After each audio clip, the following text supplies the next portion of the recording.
Messieurs, bonjour. Bienvenue sur Elvic TV. Il est 8 heures en temps universel. Merci de votre fidélité à la voix de la résistance panafricaine. Je vous invite à vous y abonner afin de recevoir les alertes et les notifications chaque fois que nous sommes en direct ou que nous postons une nouvelle vidéo.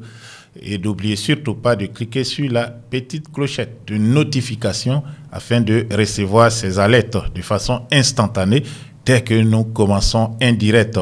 L'année 2025 sera une année, comme vous le savez, très riche en actualités, et ces actualités, nous allons vous les compter ici. Vous êtes en compagnie d'Isaac Kofi depuis nos studios. Et sans trop tarder, en Côte d'Ivoire, après la déclaration d'Alassane Dramane Ouattara hier, l'on comprend que ce pays est, on le sait, est encore engagé sur la voie de la violence pré- et post-électorale. Alassane Dramane Ouattara, qui termine son 3e mandat à la tête de la Côte d'Ivoire, a déclaré qu'il est donc encore en bonne santé et répondrait donc à cet appel pour servir son pays. On se rappelle que M. Ouattara, en 2020, avait déclaré qu'il était à la fin de son second mandat et comptait passer donc le relais à une nouvelle génération. Il avait, quelques mois après, prétesté de la mort d'Amadou Gon Coulibaly, le candidat choisi par son parti, afin donc de briguer un 3e mandat, un mandat qui s'est avéré un mandat de trop, un mandat violent, de façon donc au début donc du processus électoral, c'est-à-dire au mois de septembre, où de nombreux candidats ont vu leur candidature invalidée par la commission électorale indépendante qui est aux ordres du régime de M. Ouattara. Ensuite, des violences ont éclaté dans le pays, la désobéissance civile des Ivoiriens qui se manifestaient contre, contre donc cette décision de M. Ouattara, et aussi du Conseil constitutionnel et de la commission électorale indépendante qui violait les lois ou la loi fondamentale de la Côte d'Ivoire, la constitution ivoirienne, constitution votée en 2016 par M. Ouattara lui-même, qui l'avait présentée donc au peuple, qui l'a votée massivement à l'appel des différents partis d'opposition. En 2025 encore, M. Ouattara, qui voulait se retirer il y a de cela 5 ans, est encore dans le starting block pour un autre mandat. Le Bélier, journal proche du PDC RDA, titre donc, comme le voyez, Ouattara ouvre encore la porte à une nouvelle bataille électorale pour la présidentielle 2025. Donc, on se prépare donc à l'annonce de la candidature d'Alassane Dramane Ouattara et à donc ces mois à venir, peut-être au cours de son adresse au Congrès qui se tient chaque année au mois d'avril devant les 2 chambres réunies, le Parlement et le Sénat, où ça sera aussi le 6 août prochain, la veille de la fête de l'indépendance. Pendant ce temps, le même Alassane Dramane Ouattara, qui donc aujourd'hui contrôle cet état policier qu'il a établi en Côte d'Ivoire, empêche d'autres acteurs politiques tels que le président Laurent Gbagbo, à gauche sur votre écran, d'être candidat à cette élection. Pendant son absence, il a été condamné, donc condamné en absentia à une peine de 20 années de réclusion criminelle pour, dit-on, avoir braqué la BCEAO. Ce dont il s'en défend tous les jours quand il a l'occasion. Et donc, c'est pendant ce moment, comme on l'a donc ici, raconté hier, la France a décidé donc de retirer ses soldats. M. Ouattara l'a fait passer pour une victoire personnelle, mais pour M. Emmanuel Macron, bon, le temps est arrivé de se séparer de cet ami encombrant qui les a fait perdre presque toute l'Afrique francophone, en commençant par les États de l'AES, le Mali, le Burkina Faso et le Niger. Des pays tels que la Côte d'Ivoire viendraient à suivre. Le Sénégal est déjà dans la voie de prendre ses distances avec la France. La Côte d'Ivoire peut-être suivra si l'élection à venir, dans laquelle M. Ouattara est candidat et espère avoir le soutien de la France, se passe mal, des violences y éclatent. Il pourrait y avoir d'autres puissances étrangères qui s'intéressent à ce pays, qui donc vont y pousser leurs pions. C'est la crainte, en tout cas de la France, qui voit donc aujourd'hui son influence sur l'Afrique francophone diminuer, fondre comme du beurre au soleil, mais surtout donc ces investissements en Côte d'Ivoire en danger. c'est à cause d'une seule personne, M. Alassane Dramane Ouattara. Ce dernier, comme nous l'avons ici annoncé avant-hier, se rendra en France le 15 janvier prochain afin de rencontrer Emmanuel Macron au cours d'un voyage privé où il va aussi visiter les médecins qui le suivent pour son cancer à l'hôpital américain de Neuilly à Paris. M. Alassane Dramane Ouattara avait aussi annoncé de façon unilatérale que la France devait quitter, en tout cas les soldats français doivent quitter la Côte d'Ivoire au plus tard le 31 janvier. Ce à laquelle M. Macron avait répondu que c'était plutôt une décision de la France et non donc une demande des États dans la Côte d'Ivoire qui font passer cette annonce pour une victoire donc de ces pays. Alassane Dramane Ouattara serait-il devenu panafricain, lui qui hier était le meilleur ami, le meilleur allié de la France sur le continent africain? Aujourd'hui, M. Ouattara maille à partie avec ses ex-alliés qui lui demandent en tout cas de rendre le tablier à une génération plus jeune qui pourra donc continuer le développement économique de la Côte d'Ivoire. Parmi cette génération, on peut citer le président du PDC-RDA, son excellence Cheikh Tidiane Thiam, qui est au travail depuis maintenant plusieurs mois. Il sillonne le pays. Il organise des meetings, il parle avec les populations, il touche leurs problèmes, leurs difficultés et il connecte aussi de façon naturelle avec ces populations à travers le pays, des personnes qui vivent des difficultés diverses telles que, par exemple, la mévente des matières premières pour les paysans donc des zones rurales, dans les zones urbaines, les destructions des logements et aussi le manque souvent de matériel didactique et aussi même de bancs dans les salles de classe, dans les écoles. À cela, il faut ajouter les centres hospitaliers qui manquent de tout et aussi l'assurance maladie qui ne fonctionne pas. Monsieur Thiam, qui a travaillé pour Prudential, qui a travaillé donc dans les assurances, espère, s'il accède au pouvoir en 2025, établir donc une assurance universelle en Côte d'Ivoire qui profitera à tous les Ivoiriens. Pendant ce temps aussi, on le sait, le président Gbagbo et donc ses sympathisants et les militants de son parti attendent Alassane Dramane Ouattara de pied ferme. Il a annoncé que l'ONU sera bientôt en Côte d'Ivoire afin d'exiger son inscription sur la liste électorale. Cela sera-t-il une réalité? C'est une question. En tout cas, tout est en suspens. Et nous observons, concernant donc le départ de l'armée française, M. Ouattara sera en France probablement pour négocier encore peut-être un maintien, ne serait-ce que quelques soldats, afin de protéger son régime qui aujourd'hui est très affaibli sur le plan intérieur comme à l'extérieur vis-à-vis de ses voisins. La Côte d'Ivoire est désormais entourée que d'États qui lui sont hostiles. Bon, hostiles pas dans le sens de vouloir ou d'en vouloir à la Côte d'Ivoire, de vouloir attaquer ce pays, mais hostile au régime d'Alassane Dramane Ouattara qui est considéré comme un régime vassal donc des Occidentaux, un régime aussi dictatorial, un État policier qui empêche la libre expression, la libre circulation aussi des biens et des personnes.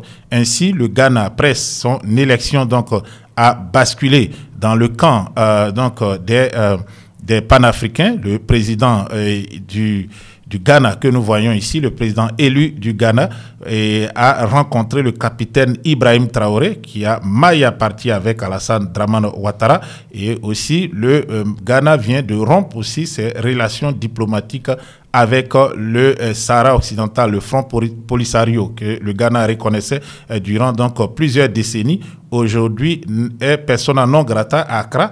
Le Ghana donc se met du côté du Maroc. Des changements donc au plan géopolitique qui auront un impact aussi au plan économique. Alors comme je le disais, le départ de l'armée française et les déclarations d'Emmanuel Macron n'ont pas plu en Afrique après les réactions donc de certains chefs d'État et aussi la non-réaction d'Alassane Dramane Ouattara. Des députés de la gauche française ont pris la parole. Écoutez.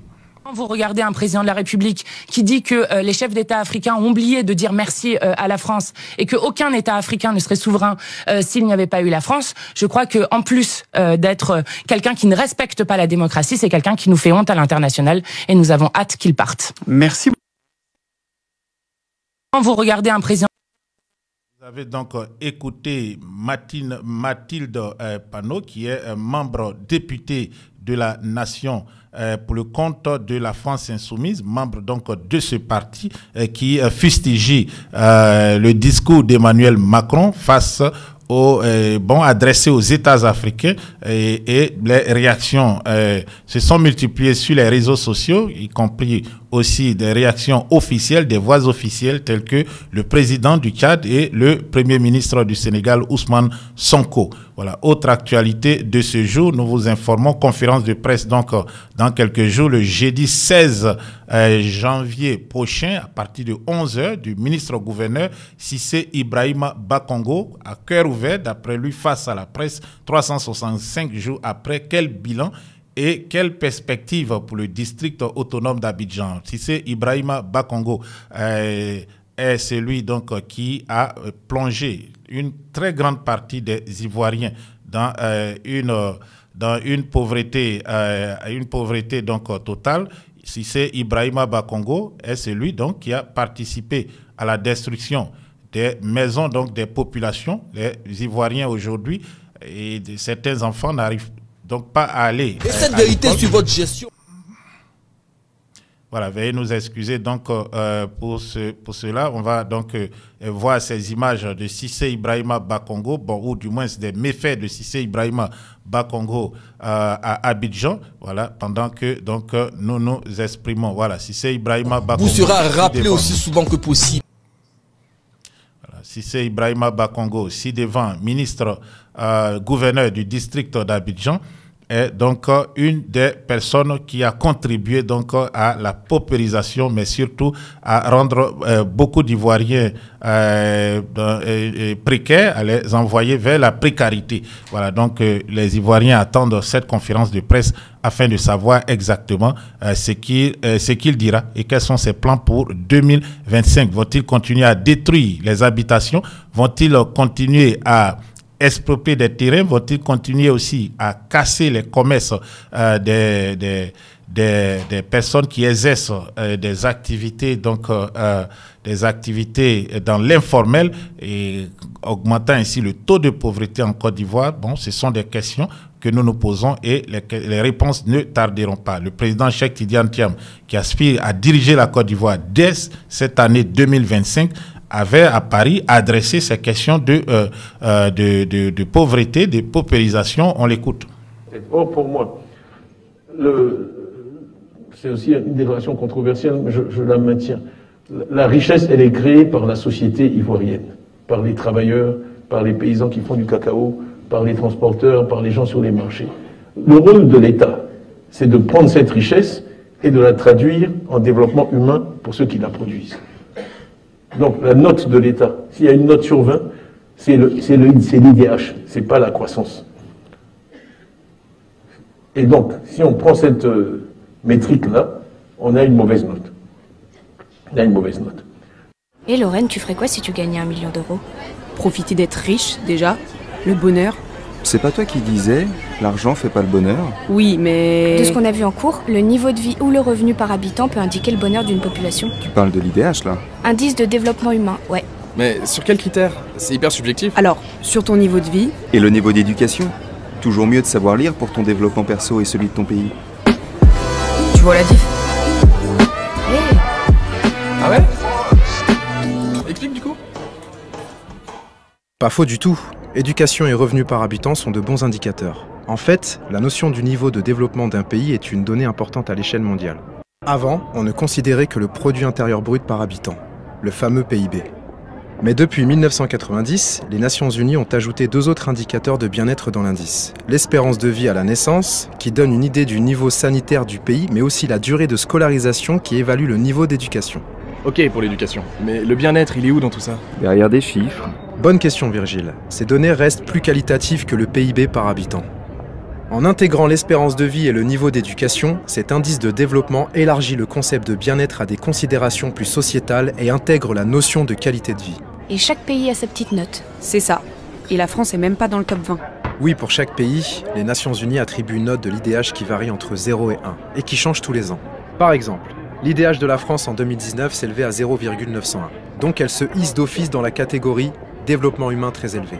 Mais au final, elle n'arrive qu'au 26e rang mondial. Cela tient principalement à des niveaux d'éducation et de revenu national brut par habitant sensiblement en retrait par rapport aux nations mieux positionnées comme l'Allemagne 6e, les Royaumes-Unis 13e, les États-Unis 17e ou le Japon 19e. Pour le top 3, on a la Norvège en 1, la Suisse en 2 et l'Irlande en 3. Quant à la France, son IDH s'est sensiblement détérioré récemment. Elle a perdu 12 places en 10 ans. Et on pense à l'environnement ? Complètement. Depuis 2020, les Nations Unies proposent l'IDHP. C'est un nouvel indice qui prend en compte les pressions exercées sur la planète, comme les niveaux d'émissions de dioxyde de carbone et de consommation de matières premières par habitant.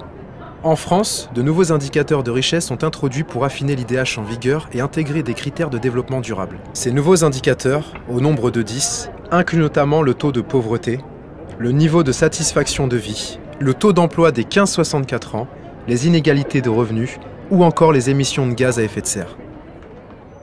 IDH, indice de développement humain. Il varie de 0 à 1. Avant 1990, c'était uniquement basé sur le PIB par habitant. Depuis 1990, des critères sociétaux tels que l'espérance de vie et la durée de scolarisation s'ajoutent au PIB pour calculer l'IDH. La France se place au 26e rang en 2019. 0,901. Et depuis 2020, on parle d'IDHP, indice de développement humain ajusté aux pressions exercées sur la planète. Et toi, tu ferais quoi si tu gagnais beaucoup d'argent ? Aucune idée, mais on n'a pas de carte à gratter au bac. Qui a son livre de géo pour réviser ? Tu vois la diff ? Voilà, donc la Côte d'Ivoire se situe parmi, en tout cas, les 30 derniers pays au monde sur environ 200 pays, plus de 180 exactement. La Côte d'Ivoire se situe entre les 30 derniers, loin devant des pays tels que le Togo, la Mauritanie, des petits États, mais aussi des États sahéliens, la Mauritanie par exemple, malgré donc cette grande dette qui a été contractée par le régime actuel et que les Ivoiriens doivent payer, le pays se classe parmi les plus pauvres en termes donc de l'indice de développement humain, ce que le gouvernement actuel répond par « on s'en fout ». Vous avez compris, c'est une expression ivoirienne de mépris concernant donc cette dénonciation du président Cheikh Tidiane Thiam. D'ailleurs, ce ministre qui avait fait cette déclaration est aujourd'hui sous le coup d'une poursuite pour association de malfaiteurs, blanchiment donc de capitaux et corruption d'agents publics étrangers. Voilà, il s'agit du ministre Amédée Kouakou pour répondre au premier meeting du président Cheikh Tidiane Thiam dans la localité de Soubré, avait lui aussi organisé un contre-meeting dans sa localité, dans son fief de Divo, où il avait fait ses déclarations. La Côte d'Ivoire, vous le voyez donc, traverse des moments difficiles. Le régime d'Alassane Draman Ouattara a échoué, mais souhaite encore rempiler, souhaite rester au pouvoir, y compris par la violence. Et comme c'est coutume en Côte d'Ivoire, les hommes religieux sont aussi à la manœuvre tous les jours. Et en tout cas, il y a des prophéties qui concernent la Côte d'Ivoire et les prophéties s'enchaînent donc. Le pasteur Aimé Kofi, qui était emprisonné, qui est sorti de prison, a le week-end dernier fait donc cette prêche. Nous l'écoutons. Il faudrait avoir un partenariat avec la Côte d'Ivoire. Vous verrez les États-Unis. Ils vont inviter notre président. Quand il va arriver, ils vont le traiter comme une grande puissance mondiale. Des gens vont venir implanter des usines de fabrique de voitures ici, d'avions ici, de trains ici. On va même plus aller chercher le métro pour venir. Nous-mêmes, on va fabriquer. Le temps arrive. Vous verrez, les jeunes, quand vous voyez les gens distraits sur les réseaux sociaux là, il y a une équipe pour distraire les gens. Pas les vrais problèmes là. Les gens vont vous empêcher de voir. Donc, ils ont des équipes, ils ont sélectionné des stars, des bloqueurs pour distraire les gens. Mais arrivé un moment, l'Ivoirien prendra conscience que c'est une perte de temps, c'est du gâchis. Et les Ivoiriens vont commencer à investir, se prendre au sérieux, prendre leurs études au sérieux, commencer à faire des recherches et commencer à avoir une autre pensée, une autre mentalité. À partir de cette époque, on ne peut plus manipuler un jeune. Autre conseil que j'aimerais donner aux Ivoiriens. 2025 là, ne sortez pas pour marcher pour un parti politique. Ne sortez pas pour marcher pour un parti politique. Si tu ne crois pas, écoute bien ce qu'elle te dit. Ils vont te tuer cadeau. Ils vont te tuer cadeau. Il y a des gens qui ont marché pour eux. On a tué nos parents. Ils sont venus, ils ont fait quoi? C'est pour marier femme encore. Vous voyez, les gens sont bêtes. Les vrais problèmes sont là, au lieu de régler, c'est les femmes qui t'intéressent. Un homme qui s'embrouille dans l'affaire des femmes, face à des milliers d'hommes qui sont morts. Moi, je ne peux pas suivre cet homme-là. Mais un homme qui a tué ces milliers d'hommes-là, moi, je ne peux pas le suivre. Nouvelle vision alors. Avec moi, un nouveau visage. Voici la vision pour 2025. Je répète le rêve que j'ai fait en pleine crise en Côte d'Ivoire 2011. 2 4x4 noirs, de grosses 4x4, et la route partageait en triangle. Le bout était petit, c'est comme autoroute, mais au fur et à mesure ça va se rétrécir. Les deux voitures partaient à vive allure, aucune ne devait laisser l'autre passer. Les deux avaient à peu près la même vitesse, les mêmes corporations. En tout cas, ça filait. Et quand ils sont arrivés vers le lieu où c'est petit, c'est une seule voiture qui peut passer, mais deux ne peuvent pas passer. Mais l'autre ne peut pas laisser l'autre passer. L'autre aussi ne peut pas laisser l'autre passer. Donc les deux luttaient. Et j'ai vu à côté une voiture rouge, une portière à gauche, une portière à droite là. Rouge, comme voiture de course. Écoute le bruit. Boum, boum. Elle n'a même pas lutté les deux. Elle est quittée de nulle part. Elle est rentrée fière, elle est passée. Et puis Dieu dit, voici comment finira l'histoire de la Côte d'Ivoire. Voilà. Vous avez écouté donc nouveau visage. Nouveau visage, à qui fait-il allusion? On suppose, il fait allusion donc peut-être au président du PDC-RDA, Cheikh Tidiane Thiam, qui vient donc d'arriver sur la scène politique ivoirienne. Il a été ministre au préalable, mais n'a jamais donc été au devant. Il était ministre du président Henri Konan Bédié, un technocrate formé à Polytechnique, qui était venu donc pour un travail technique. Voilà. Donc il a rempli sa mission jusqu'au coup d'État de 1999, du 24 décembre 1999, et a dû se rendre donc en exil, où il est resté de nombreuses années, mais a toujours suivi ce qui se passait en Côte d'Ivoire. Les prophéties donc se succèdent, annonçant son arrivée au pouvoir. Tout porte à croire que c'est le prochain président de la Côte d'Ivoire. Cette Côte d'Ivoire aujourd'hui donc qui est on va dire en délabrement sous le règne d'Alassane Dramane Ouattara. Des choses insolites s'y passent, comme ceci que vous allez donc voir.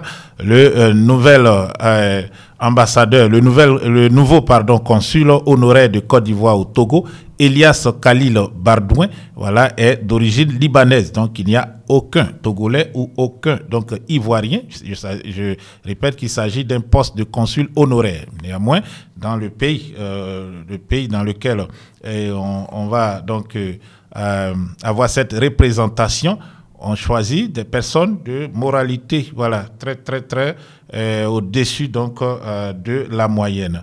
Et ainsi, monsieur Elias Khalil Bardouin devient diplomate ivoirien avec un passeport diplomatique de la Côte d'Ivoire. Il vient de prendre fonction, voilà, au cours d'une cérémonie qui s'est déroulée le mercredi dernier en présence d'un représentant du ministère des Affaires étrangères et de l'ambassadeur de Côte d'Ivoire au Ghana, Bernard Ewi Koutouan, ancien ministre du Commerce et de l'Industrie du président Félix Houphouët-Boigny, qui a basculé donc dans le camp d'Alassane Dramane Ouattara. Il avait été nommé ambassadeur au Ghana initialement lorsque le RDA est arrivé au pouvoir. Il était du PDCI-RDA. Le président Bédié l'a proposé pour un poste d'ambassadeur. Il est aujourd'hui âgé de plus de 70 ans, mais est en poste depuis maintenant 14 ans dans ce pays, au Ghana. Et bon, il vient de nommer un Libanais au poste de consul au Togo. Voilà, donc retenez qu'il n'y a donc pas de représentant ivoirien au Togo. Donc personne pour s'intéresser à la situation de la diaspora ivoirienne dans ce pays. Une situation quand même triste qui nous interpelle aussi, et voilà, nous vous la présentons. Vous pouvez aller de vos commentaires. Vous êtes sur Elvic TV.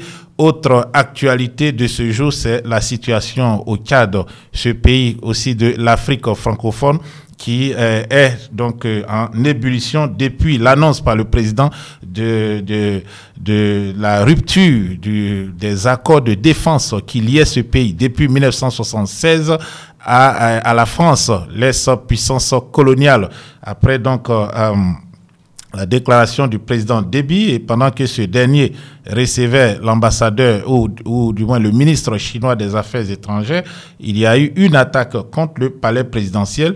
Le ministre chargé de la communication s'est rendu à la télé, nous verrons cela plus tard, mais ce qui nous intéresse, ce sont les interpellations, les arrestations, donc, et arrestation d'un général, celui que vous voyez, le général Ngaro Amadou Ahidjo, a été arrêté donc par le régime. Voilà, le général et ancien gouverneur Ngaro Amadou Ahidjo a été interpellé et transféré à l'Agence nationale de sécurité, l'ANS. Cette arrestation s'inscrit dans ce qui semble être le prélude à une vaste opération de purge orchestrée par le régime de Mahamat Kaka Déby, qui a été promu maréchal du Tchad il y a à peine quelques semaines, et visant à consolider la narration autour de l'attaque du palais présidentiel survenue hier. Voilà, donc le général, donc un général ancien gouverneur, le général donc Amadou Ahidjo, Ngaro Amadou Ahidjo, a été interpellé à la suite de cette attaque au palais présidentiel, attaque déjouée. Le ministre chargé de la communication, pistolet aux hanches, s'est rendu au palais présidentiel. C'était donc avant-hier nuit, où il a depuis ce lieu fait un direct Facebook donc pour signaler que l'attaque, ou ce qui semblait être une tentative de déstabilisation, avait échoué.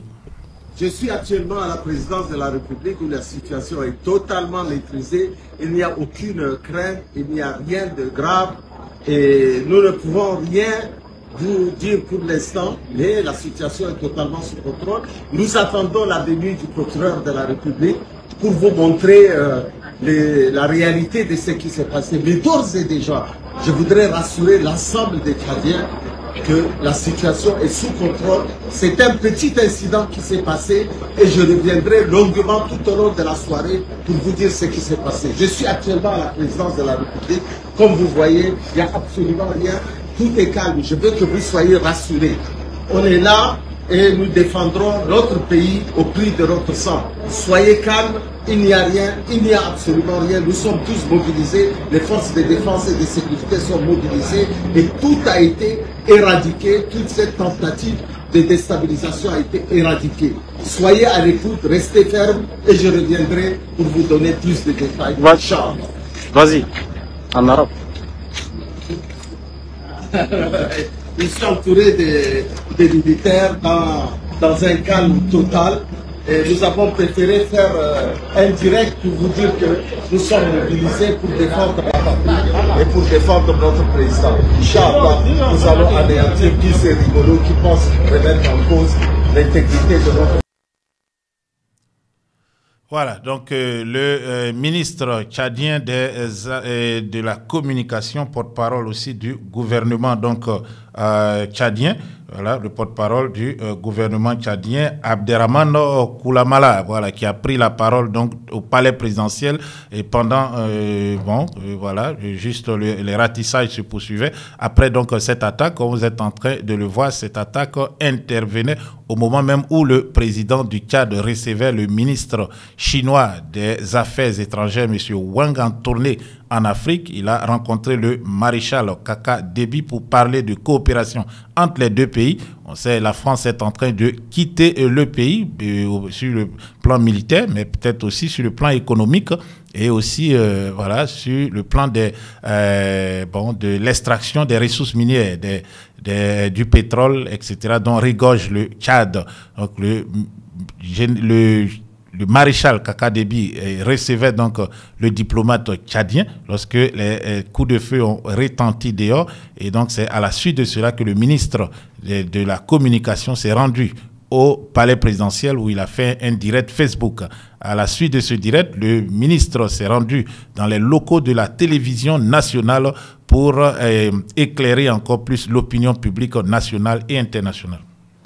Mesdames, Messieurs, chers téléspectateurs, nous allons interrompre le programme de la radio et de la télévision nationale tchadienne pour recevoir le porte-parole du gouvernement, Abderrahmane Koulamala. Monsieur le ministre, les riverains de la présidence ont écouté des échanges et des tirs. Concrètement, qu'est-ce qui s'est passé? Alors, ce qui s'est passé est une attaque de 25 assaillants, 24 plus précisément, une sorte de ramassis de bandes nickelées qui sont venus avec des armes, des coupe-coupe, des couteaux. Ils sont venus à bord d'un véhicule qu'on appelle communément Dina. Ils étaient 25 personnes, un ou deux véhicules, l'enquête va le confirmer. Et le véhicule a semblé être en panne devant la présidence. Et comme le véhicule a semblé être en panne dans la présidence, ils sont descendus de façon violente et ils ont poignardé les 4 gardes qui étaient présents. Ils ont tué un et blessé grièvement 2 et un autre est blessé, mais sa vie n'est pas en danger. Ensuite, ils ont pu pénétrer à une courte distance à l'intérieur de la présidence. Et un des gardes a commencé à tirer et ça a réveillé la vigilance des autres gardes postés tout autour et ils ont été très facilement maîtrisés. Alors, le premier constat qu'on a fait, le procureur de la République donnera des explications plus précises dans les heures qui suivent. On a constaté qu'ils avaient beaucoup d'alcool, des petites bouteilles d'eau remplies d'alcool, on dirait du whisky ou quelque chose comme ça, et avec un peu de drogue. Ils étaient complètement drogués, du moins les survivants. Il y a eu 18 morts de leur côté et 6 surveillants qui sont entre les mains des forces de la justice. Et il semble que ça soit quelque chose d'assez incompréhensible. S'agit-il d'un acte terroriste? Probablement pas. Probablement pas. Ce sont des gens qui viennent d'un quartier de la ville de N'Djamena et je me garderai de donner le nom de ce quartier pour des besoins de l'enquête. Mais il semble que l'acte terroriste ne me paraît pas crédible personnellement, puisque j'étais sur les lieux, mais le procureur de la République communiquera dessus. Mais c'est vraiment un ramassis de pieds nickelés. Ils n'avaient aucune arme de guerre et leur tentative était une tentative désordonnée, complètement incompréhensible. Et je crois que les images circulent déjà sur les réseaux sociaux. Nous nous sommes gardés de les faire diffuser avant que le procureur de la République ne le fasse. Il y a eu beaucoup de spéculation autour, mais je tiens à rassurer l'ensemble des Tchadiens. Le dispositif militaire d'ailleurs autour de la présidence a été levé en grande partie. Il n'y a qu'un dispositif de sécurité très simple qui est là.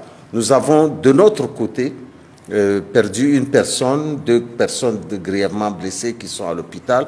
Le gouvernement joue la transparence la plus totale dans cette affaire. Il n'y a aucune menace. Mais j'ai déjà fait une intervention sur les réseaux sociaux en direct de la présidence et je crois que ça a permis de rassurer beaucoup de personnes. Monsieur le ministre, est-ce qu'on peut savoir leur motivation? Alors franchement, je n'en vois pas de sérieux. Moi j'ai vu beaucoup de gris-gris sur eux. Probablement on leur a dit que les armes à feu n'ont aucun effet sur eux. Manifestement, ce n'est pas le cas.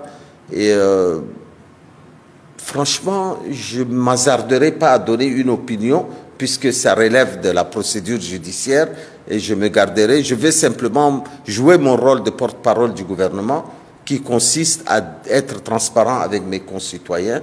Et le président de la République, le maréchal Mamadi Idriss Déby, a tenu à ce qu'on vienne donner et rassurer sa population, rassurer son peuple que c'est une attaque qui est complètement désespérée. Ni les institutions de la présidence de la République, l'institution présidentielle, ni les autres institutions de la République, ni aucune menace ne pèse actuellement sur le pays. Il ne faut pas entrer dans des spéculations qui n'ont pas lieu d'être. Les réseaux sociaux fusent de partout et diffusent des informations non vérifiées. Qu'est-ce que vous pouvez donner comme conseil aux Tchadiens? Bon, d'abord, c'est quelque chose, s'il n'y a pas de mort, ça prêterait à sourire, tellement l'acte est désespéré. Mais quand même, il y a beaucoup de jeunes qui sont morts dans cette tentative. Ce sont, à première vue, des Tchadiens qui parlent l'arabe, qui sont des gens bien identifiés, qui viennent, je crois, d'un quartier du sud de la ville de N'Djamena. mais je n'en dirai pas plus. Mais tout ce que je peux dire à mes compatriotes, c'est de vaquer largement à leurs occupations. Le chef de l'État a tenu à ce que je vienne à la télévision rassurer les compatriotes. Et je crois que tout le monde a compris, hein, le calme est définitivement revenu, mais il nous paraît essentiel quand même de donner cette explication aux Tchadiens qui méritent des explications, parce que c'est quand même la première institution de la République qui a été touchée, et il est important de souligner. Mais il faut saluer quand même la bravoure de nos forces et l'impressionnant dispositif militaire. Moi-même, j'ai été vraiment impressionné quand je suis arrivé à la présidence. Très vite, juste après les coups de feu, je me suis précipité à la présidence et j'ai trouvé un dispositif assez incroyable. On a quand même une bonne armée. On a une très très bonne armée. Les Tchadiens peuvent dormir tranquilles, dormir sur leur lori et sur leurs deux oreilles. Et notre pays est bien gardé quand même. Hein. Félicitations aux forces de défense et de sécurité. Merci, monsieur le ministre, d'avoir éclairer nos téléspectateurs par rapport à ce qui s'est passé cet après-midi. Merci. Vous avez écouté donc monsieur Abdraman Koulamala, qui est le ministre d'État, ministre des Affaires étrangères de la République du Tchad, qui est aussi le porte-parole de la présidence de la République, donner des explications concernant cette attaque donc intervenue avant-hier nuit, voilà, et à N'Djamena au Tchad, attaque contre le palais présidentiel. Et puis, il faut savoir que le président Mahamat Idriss Déby se trouvait à l'intérieur du palais, comme je l'ai dit plus tôt, au moment des faits. Il a par la suite été mis en sécurité et a passé la nuit à la Villa Burkina, et une résidence officielle située non loin de l'aéroport de N'Djamena. Cette attaque intervient quelques jours après une recrudescence des tensions entre la France et le Tchad, qui a annoncé fin décembre la rupture des accords de défense qui liaient Paris et N'Djamena depuis 1976. Dans son discours à la nation prononcé le 31 décembre 2024, le président de la République, le maréchal Mahamat Idriss Déby Itno, avait évoqué les possibles conséquences du départ des militaires français. Je sais que nous allons être combattus, avait-il lancé. J'ai pleinement mesuré les conséquences sécuritaires, économiques, diplomatiques et médiatiques qui peuvent découler de cette décision historique. Nous n'avons pas écarté la possibilité que nos propres compatriotes vont malheureusement être utilisés pour essayer de déstabiliser notre pays. Mais fort de ma conviction que cette décision constitue une réponse à une aspiration commune et légitime du peuple tchadien, je l'ai prise et je l'assume entièrement. Voilà, donc après donc, la déclaration sur les ondes de la télé nationale tchadienne du ministre des Affaires étrangères, ministre d'État, ministre des Affaires étrangères, M. Abdraman Koulamala, et aussi après, donc aussi, je peux dire que le procureur de la République ait commencé ses enquêtes. Le premier ministre tchadien, Alamaya Alina, a lui aussi pris la parole et il a dit ceci: notre pays, le Tchad, est résolument engagé sur le chemin de son développement et aucune manœuvre de déstabilisation, d'où qu'elle vienne, ne pourra prospérer, a-t-il assuré. Réagissant aux propos de M. Abdraman Koulamala, qui a laissé entendre que les assaillants venaient du quartier sud, donc des quartiers réputés acquis à l'opposant, Sucé Masra, et le porte-parole du groupe de concertation des acteurs politiques, un parti d'opposition, s'est indigné que le gouvernement cherche à faire du pouvoir de Mahamat Idriss Déby Itno, qui est exclusivement du Nord, un pouvoir que les gens du Sud chercheraient à déstabiliser. La tension est donc palpable encore à N'Djamena. Bon, quelle autre situation peut encore survenir après donc l'annonce par la République du Tchad de la rupture des accords de défense avec la France. Voilà, nous suivons cela de près pour vous. Un autre pays donc de l'Afrique de l'Ouest, c'est la Guinée-Conakry. Le chef de l'État ou le président de transition, le général de corps d'armée Mamadi Doumbouya avait annoncé au cours de son allocution de Nouvel An que des élections seraient organisées cette année. Et de son côté, l'ex-président professeur Alpha Condé, renversé, qui est en exil à Istanbul en Turquie, avait appelé les forces vives et les forces armées nationales guinéennes à prendre leurs responsabilités, c'est-à-dire à renverser le président Mamadi Doumbouya. Cela va être très compliqué. Mamadi Doumbouya est aujourd'hui l'homme le mieux gardé de la Guinée, je dirais même de toute l'Afrique. Regardez un peu cet impressionnant cortège donc du président guinéen. Environ une centaine de véhicules donc qui constituent ce cortège, des véhicules tout-terrain de type 4x4, des pick-up transportant des soldats de la garde présidentielle et des forces spéciales de Guinée, dont est issu le général Doumbouya. Donc ce sont eux qui assurent sa sécurité. Alors le général Doumbouya se déplace dans Conakry, escorté par ces personnes. En tout cas, il a annoncé qu'une élection aura lieu cette année. Voilà, une élection aura lieu cette année 2025. On le voit, il y aura aussi élection en Côte d'Ivoire, ce qui augmente encore la tension dans cette zone. On se rappelle aussi qu'en 2020, Alpha Condé avait été élu pour un 3e mandat et Alassane Dramane Ouattara aussi élu pour un 3e mandat. Et c'est donc à la suite de ces 3 mandats que les tensions ont commencé en Guinée. Alpha Condé a été renversé le 5 septembre 2021. Alassane Dramane Ouattara a eu plus de chance. Il est resté jusqu'à... En tout cas, nous sommes dans la dernière année de son mandat, mais il a rencontré beaucoup de difficultés, rejeté par sa propre population et honni à l'extérieur. En tout cas, Alassane Dramane Ouattara n'est plus l'homme flamboyant, l'espère, l'économiste venu tout droit du FMI pour relever l'économie ivoirienne et aussi aider aussi à gérer l'économie des pays de l'UEMOA, les pays donc qui regroupent les ex-colonies françaises qui ont en commun le franc CFA. Voilà, la Guinée-Conakry, je rappelle, n'a jamais fait partie du franc CFA qu'en 1958, au vote du référendum pour décider si oui ou non on continue avec la France dans la communauté franco-africaine. Ahmed Sékou Touré, le leader du Parti démocratique de Guinée, le principal parti du pays à l'époque, sous colonisation française, avait déclaré « Nous préférons la dignité dans la pauvreté que la richesse dans l'esclavage ». La Guinée-Conakry avait été combattue par la France durant plusieurs décennies, ce qui a causé donc un retard économique que les actuels dirigeants essaient de corriger. Alors, y aura-t-il élection réellement comme l'a annoncé le général Doumbouya? Quels sont les acteurs politiques qui pourront participer à cette élection? En tout cas, nous suivons tout cela de près pour vous. Donc, c'est un pays voisin de la Côte d'Ivoire. Et aussi, de l'autre côté, le Ghana a eu une élection, changement de régime, comme je l'ai dit plus tôt. Et le nouveau régime est plutôt incliné vers le panafricanisme. Donc, sera mieux compréhensible avec les pays de l'AES, mais aussi la Guinée-Conakry et autres, ces pays qui ont connu donc des changements de régime. Voilà. Et la Côte d'Ivoire demeure ainsi seule au milieu de tous ces pays. Bon, peut-être que le Libéria voisin, qui a traversé une très longue guerre civile de plus de 10 ans, demeure, bon, je peux dire, le pays qui plus ou moins est stabilisé. Voilà, stabilisé. Le voisin qui est encore en bon terme avec Alassane Dramane Ouattara.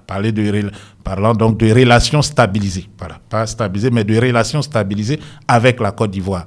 Donc nous sommes à Conakry, donc dans une rue de Conakry, donc on voit le cortège présidentiel du général Mamadi Doumbouya. Alors, retenez qu'aujourd'hui la gendarmerie nationale se réunit afin de traiter de la question des désertions au sein de cette force paramilitaire d'élite. La maréchaussée ivoirienne est traversée depuis plusieurs années maintenant par une désertion de ces cadres, mais aussi des gendarmes qui sont aussi des militaires, donc des militaires de rang qui abandonnent malgré un salaire, malgré donc une sécurité professionnelle. Ils désirent donc désister d'appartenir à ce corps d'élite qui jadis faisait la fierté de la Côte d'Ivoire.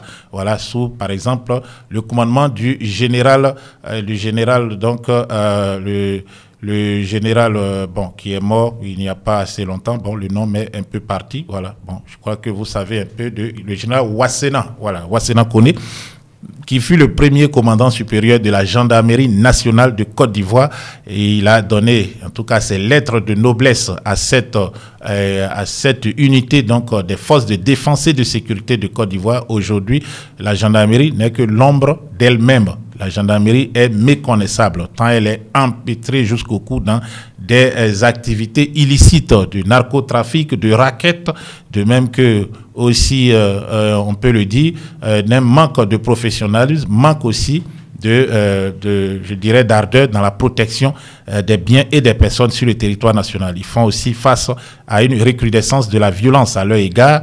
Récemment, dans la nuit du 31 au 1er janvier, un gendarme avait été tué à Bouna. Un gendarme de l'escadron de Bouna avait été tué par des assaillants non identifiés. Voilà, merci d'être resté tout ce temps en notre compagnie ce matin. On se retrouve s'il y a des breaking news dans l'après-midi d'abord et ensuite le soir à partir de 21h peut-être ce soir, et afin de décortiquer l'actualité de toute la journée. Passez une excellente journée. C'était Isaac Kofi depuis nos studios de Bamako. À très très bientôt.